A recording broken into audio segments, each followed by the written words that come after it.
Hi, my name is Cheng from Wax Photographic, and this is the 85mm Petzval lens by Lomography.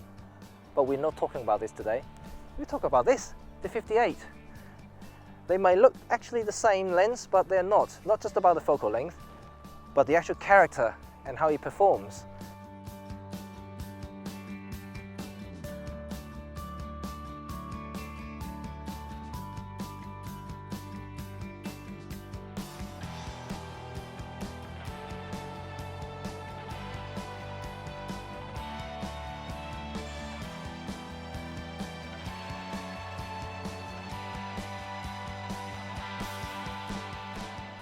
So this is the 58mm, the star today, and just by looking at the design, it looks very much like an 85mm, apart from a few things. First is the bokeh control, and second is the lack of distance scale, which is kind of unusual.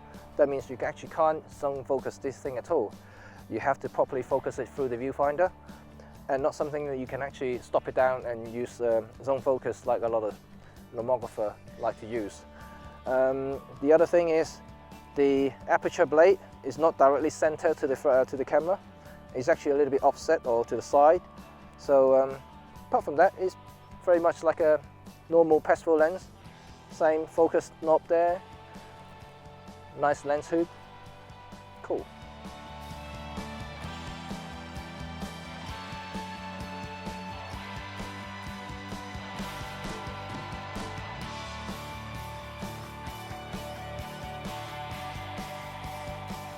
So this 58mm build quality is good but not exceptional. It's obviously made from brass, which I quite like. You know, being a Leica user, so I'm quite used to brass body and brass lenses. So to me, I always like a little bit of brass coming out. It's good. The focus ring could be a little bit smoother, but you know, it's okay, I guess. The bokeh control ring is silky smooth, very good. Unfortunately, it doesn't do anything in terms of focusing. There's this little knob here that does the focus. But apart from that, you know, it's a very decent lens.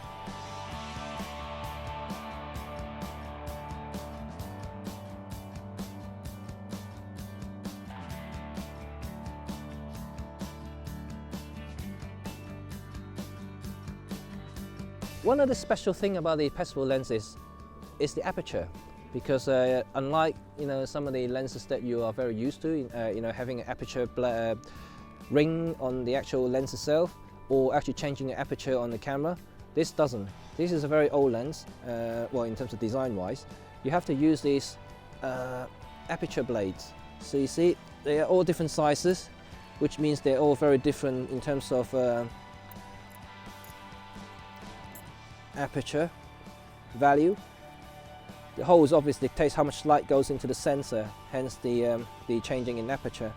The good thing is obviously they're all circular, means that you don't have to worry about the actual bokeh, the shape of the bokeh, because a lot of people always talk about it. Like, oh, I have a 15 blade aperture, 10 blade rounded aperture. You don't have to worry about that at all. This is perfect circle, so you always get some really nice round bokeh behind it. Having said that, like, changing them can be a hassle, and because you have to carry all of these out, if you want to change the aperture values depending on the lighting condition, so that can be quite a hassle to do. Lomography actually released some of the special plates for the Petzval lenses, for both the 58 and the 85. They are heart shape, diamond shape, raindrops, crosses, snowflakes. If you actually shoot things at night, have some sort of highlights at the back, and you can actually see these shapes dotting all over the place. I haven't actually tried it with the strength control with these kind of creative shape aperture blades. So I don't know how it looks like when it has a heart shape. Turn it to maximum, whether it's going to be like really weird. I suspect so, but on the 85 they actually come out quite nice. The raindrop will look like raindrop, the heart shape will look like heart shape. So it's actually quite cool, very fun. So we'll just have to wait and see about the 58.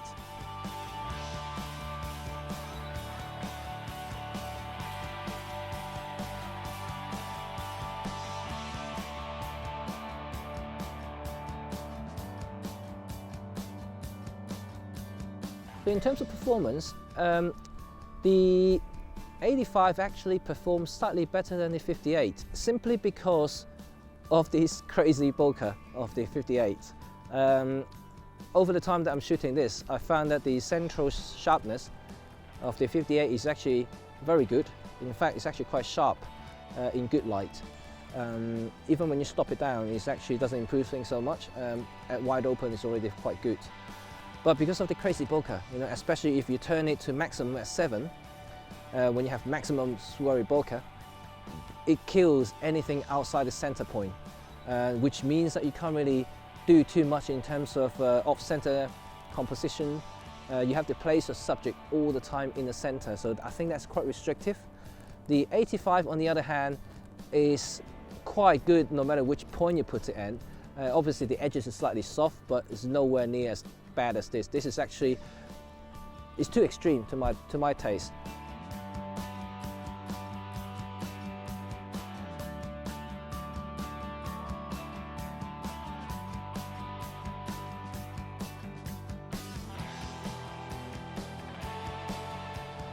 So for me, I think I'm not really a center person, so I always put my subject slightly off center, and for that reason the 58 is quite restrictive for me, because I cannot go anything else but center, so that really restricted my composition. But other than that, at times if you do put the subject right in the center, it does create a very, very special images, especially when you turn the whole bokeh thing into maximum. It really does kind of makes the subject pop out from the frame, which is kind of interesting. I think a lot of people really like it. I will use it at some point, but I don't think it's something that I will use it a lot, simply because it's too restrictive for me. But other than that, the 58 is actually quite a good lens. If you put the bokeh in the weakest point, it actually is kind of acting like a normal 1.8 50mm, which is okay. But again, the edges is quite soft, so don't expect anything magical on the edge of the frame. The center is good.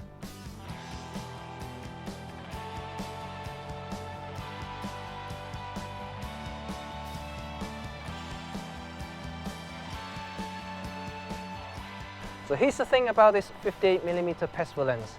It's a unique lens. It's an extreme lens.